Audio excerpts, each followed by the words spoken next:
Hello and welcome to Yerushalmi Peah Daf Yud Gimel. Two quick R's today, and they're both very fascinating. Actually, one very fascinating concept about olives and the splendor and beauty of olives and the olive tree, and the other one very very global ha'ara that might be obvious, but it's sometimes good to just speak it out because there's a lot there. So the Gemara is talking about whether you give Peah for olive trees, and the Gemara says that you do. How do I know? Because the pasuk says ki sachvot zeisecha, when you're beating your olive trees, which is how they used to harvest them. They would beat them, and then the olives would fall. You could look on it online. It's still even done today like that because it's just the easiest way to pick them. Instead of picking them one at a time, they just fall off, and they're really hard. So the Gemara says that, let's just read the pasuk. It's in Devarim Chaf Daled. Kisachvot zeisecha lo sifar acharecha, which the word sifar means tiferes. Don't take its beauty. Don't take its splendor, which basically means you need to leave the peah there. Now, what does that mean? So actually, the Bavli has a parallel sugya in Chulin, I believe that's where it is, and it doesn't really explain. It just says that's the proof that Peah applies to a olive tree. But the Gemara, this Yerushalmi, actually elaborates more. Ma'ach Balmina, what do you hear from this? So Amar Rabbi Yonah, he explains, Losa kifu pa'as roshchem. You shall not round off the corners of your head. We know you're not allowed to cut your payas. So the payas are a splendor in the beauty of the head, right? That's a splendor. Interesting that it's seen that way, but it's a beauty. And therefore the Torah says you're not allowed to round them off. So too the olive tree, you have to leave that for the poor people, and that's the proof. So there's a lot here. There's a Marah folder here that explains basically what I just said. He and many of the Farshim point out that in the Bavli it never says this idea of what not removing the splendor means, but there's this parallel to a tree.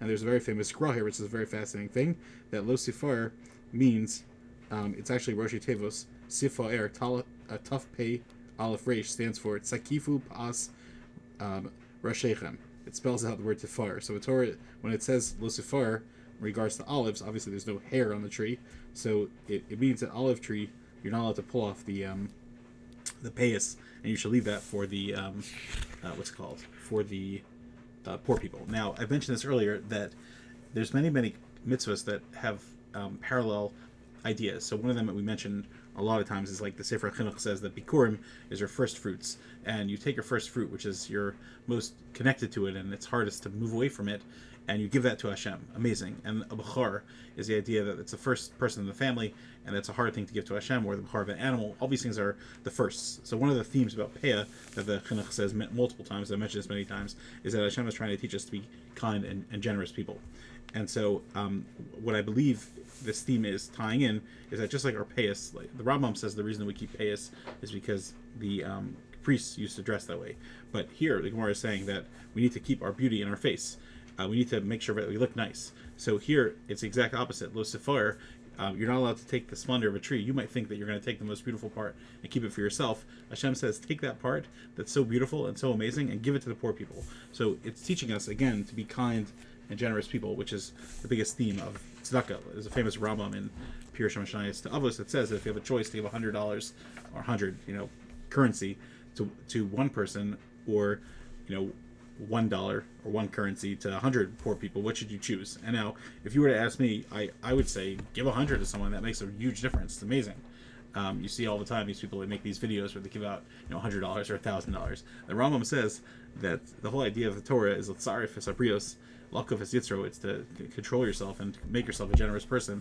So he says the best thing to do is actually to give it to 100 people because it makes you a more generous person. It's an amazing, beautiful thought in psychology and also in life. So that could be some of the idea of this Tiferes.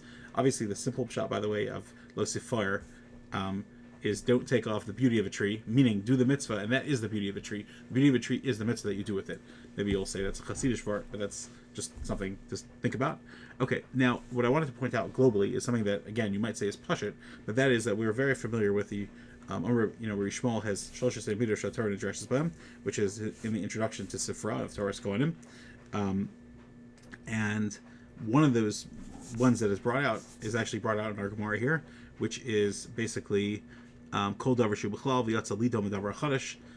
Okay, so it's talking about why specifically. I'm not sure if we're going to talk about this more tomorrow, but basically the Gemara talks about why specifically olives were specified for Peah, and then is that excluded? Is it included? Ayin Sham. But the point is that the Gemara says, okay, that's nice. That's Rabbi Shmuel's opinion, but I'll die to Rabbanan. But what about the Rabbanan? They don't agree with Rabbi Shmuel. Okay, so 1 second. So basically, I just want to remind you that a lot of people say this, that the Shlosh Esrei Middos Torah addressed by him that Rabbi Shmuel has, that's not a unified, fully agreed upon. For example, Rabbi Yossi Aglili has 32 klalim. If you want to learn that more, but it's very fascinating. Mefarshim in the Bavli Brachos, it's actually printed. There's lots and lots of explanations of it. I know there's Sfarim written on it. There's many Sfarim. The Beis Yosef has a sefer. There's a Yavin Shmuel. There's many Sfarim that talk about the Klali Ashas, but they're not always fully agreed on. I mean, sometimes there's exact rules about, Xeris Akasav, is it Mufne, Mishteit Stadim, and is it, was there a number that they had, or certain words that they had Masorah on, right?